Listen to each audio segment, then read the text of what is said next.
आप देख रहे हैं Janwadi news top 20 sponsored by Shobhit university Meerut. Shobhit university, empowering nation through education. नमस्कार, मैं हूं विवेक कुमार। आप देख रहे हैं जनवाड़ी न्यूज। आइए नजर डालते हैं दिन भर की खास खबरों पर। पश्चिमी यूपी और उत्तराखंड में कल भारी बारिश की चेतावनी। दिल्ली में मौसम विभाग ने जारी किया येलो अलर्ट। मानसून जाते जाते वेस्ट यूपी समेत दिल्ली एनसीआर को जमकर भिगो रहा है। सामान्य तौर पर सितंबर में 108.5 मिलीमीटर बारिश होती है और अभी तक 58.5 मिलीमीटर बारिश रिकॉर्ड की गई है। मौसम विभाग ने वेस्ट यूपी और उत्तराखंड में भारी बारिश की चेतावनी जारी की है। यूपी हरियाणा के कई जिलों में स्कूल बंद। दिल्ली ट्रैफिक पुलिस ने जारी की एडवाइजरी। दिल्ली में आज के लिए येलो अलर्ट है। साइबर सिटी गुरुग्राम में बादलों ने आफत बरसाई है और आपदा प्रबंधन प्राधिकरण ने शुक्रवार को जिले के सभी कारपोरेट और निजी संस्थानों से कर्मचारियों को घर से काम करने की सलाह दी है। यूपी हरियाणा के कई जिलों में स्कूल बंद कर दिए गए हैं। कनाडा में भारतीयों के खिलाफ बढ़ रहे नफरती अपराध। विदेश मंत्रालय ने जारी की एडवाइजरी। कनाडा में भारतीयों के खिलाफ नफरती अपराधों और हिंसा में तेजी से वृद्धि हुई है। हाल ही में एक भारतीय छात्र की गोली मारकर हत्या किए जाने का मामला भी सामने आया था। इस बीच भारत सरकार की ओर से कनाडा में रह रहे भारतीय छात्रों व अन्य नागरिकों को लेकर एडवाइजरी जारी की गई है। उन्हें सतर्क रहने को कहा गया है। सीएम योगी ने की विकास कार्यों की समीक्षा। बोले, कहीं भी सड़क पर स्थापित न हो दुर्गा प्रतिमाएं। 2 दिवसीय दौरे पर गोरखपुर आए मुख्यमंत्री योगी आदित्यनाथ ने बुधवार शाम गोरखनाथ मंदिर में विकास कार्यों की समीक्षा बैठक की। इस दौरान मुख्यमंत्री ने पुलिस अधिकारियों से दुर्गा पूजा की तैयारियों के बारे में भी जानकारी ली। सीएम ने निर्देश दिया कि सड़क पर दुर्गा प्रतिमाएं स्थापित न की जाएं। अब चीन व रूस ने की भारत की सराहना। संयुक्त राष्ट्र में बड़ी भूमिका का किया समर्थन। चीन और रूस ने अंतर्राष्ट्रीय मामलों में ब्राजील, भारत और दक्षिण अफ्रीका की स्थिति व भूमिका के महत्व को एक बार फिर रेखांकित किया है। साथ ही संयुक्त राष्ट्र में उनकी बड़ी भूमिका निभाने की आकांक्षा का समर्थन किया है। हरियाणा हाई कोर्ट ने हटाई 60 की उम्र में रिटायर होने पर लगी रोक। पंजाब यूनिवर्सिटी ने 58 शिक्षकों को किया सेवा मुक्त। 60 वर्ष की आयु पूरी करते ही चंडीगढ़ की पंजाब यूनिवर्सिटी के प्रोफेसरों को सेवानिवृत्त करने के आदेश पर लगी रोक को पंजाब एवं हरियाणा हाई कोर्ट ने हटा लिया है। आदेश मिलते ही विश्वविद्यालय ने 60 वर्ष की उम्र पूरी कर चुके 58 प्रोफेसरों को सेवा मुक्त करने का आदेश जारी कर दिया।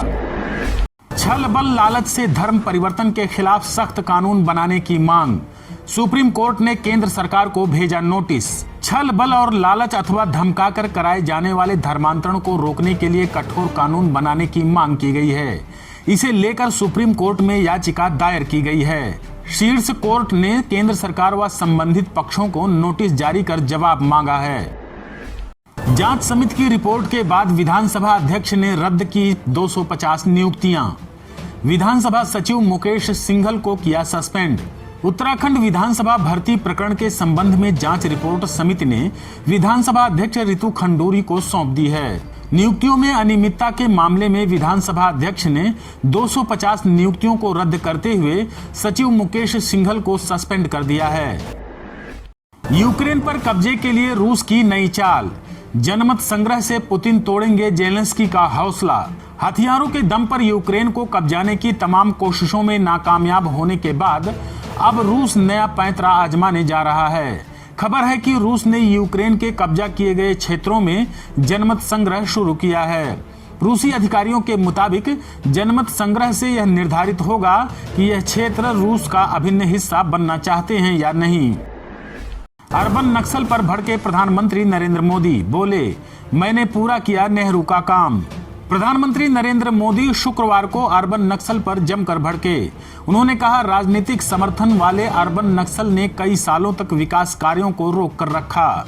पीएम ने कहा कि राजनीतिक समर्थन प्राप्त शहरी नक्सलियों व विकास विरोधी तत्वों ने गुजरात में नर्मदा नदी पर सरदार सरोवर बांध के निर्माण को कई वर्षों तक रोक कर रखा था। आप देख रहे हैं Janwadi news top 20 sponsored by Shobhit university Meerut. Shobhit University, empowering nation through education. Khalistani आतंकी रिंदा ने रची थी आरएसएस और हिंदू नेताओं की हत्या की साजिश। पाकिस्तान में रहकर बनाया प्लान। पाकिस्तान में बैठे खालिस्तानी आतंकी भारत में आरएसएस और हिंदू नेताओं की हत्या की साजिश रच रहे हैं। दिल्ली पुलिस की स्पेशल सेल ने आईएसआई समर्थित खालिस्तानी आतंकी हरविंदर सिंह उर्फ रिंदा का बड़ा प्लान फेल किया है। पीएफआई पर छापेमारी के विरोध में केरल बंद, मचाया तांडव। कई शहरों में की तोड़फोड़, संघ व भाजपा कार्यालयों पर फेंके बम। पॉपुलर फ्रंट ऑफ इंडिया के खिलाफ देश भर में छापों व गिरफ्तारियों के विरोध में आज संगठन ने केरल बंद का आह्वान किया है। इस दौरान केरल में हिंसक तांडव के साथ कई शहरों में तोड़फोड़ व बवाल की खबरें आ रही हैं। कोल्लम में पुलिस पर हमला किया गया।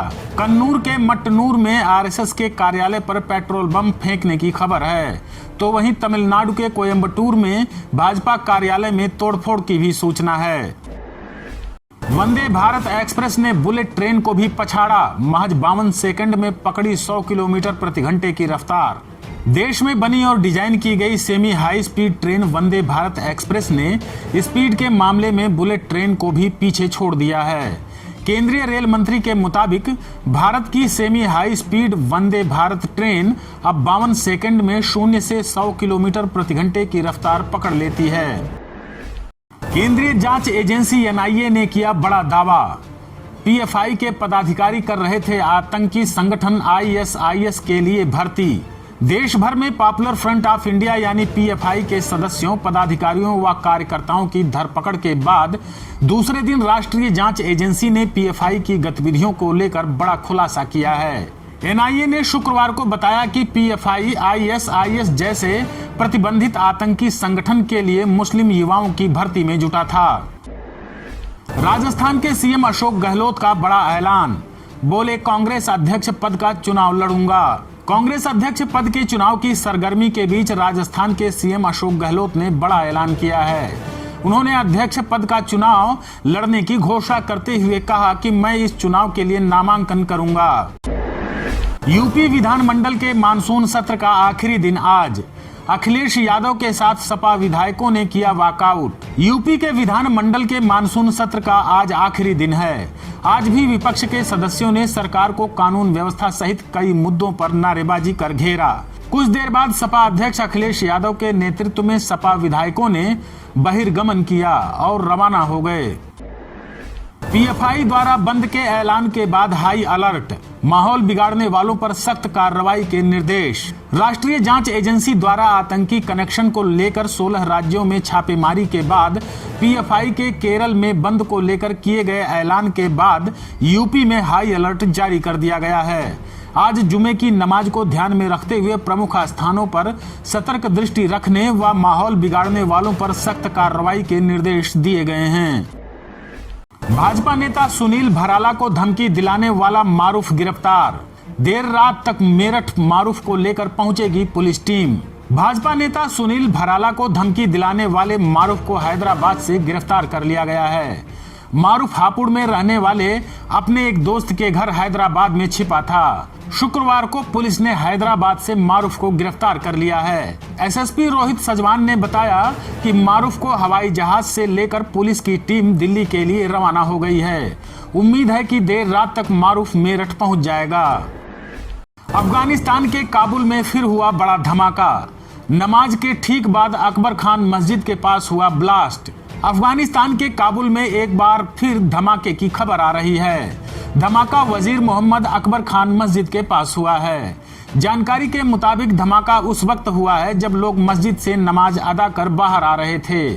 फिलहाल किसी के हताहत होने की खबर नहीं मिली है।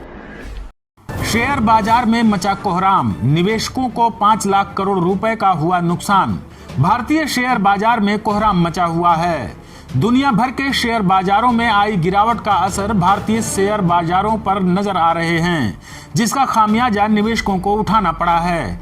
हफ्ते के आखिरी कारोबारी दिन भारतीय शेयर बाजार के निवेशकों को 5 लाख करोड़ रुपए की चपत लग गई है। आप देख रहे हैं Janwadi news top 20, sponsored by Shobhit university Meerut.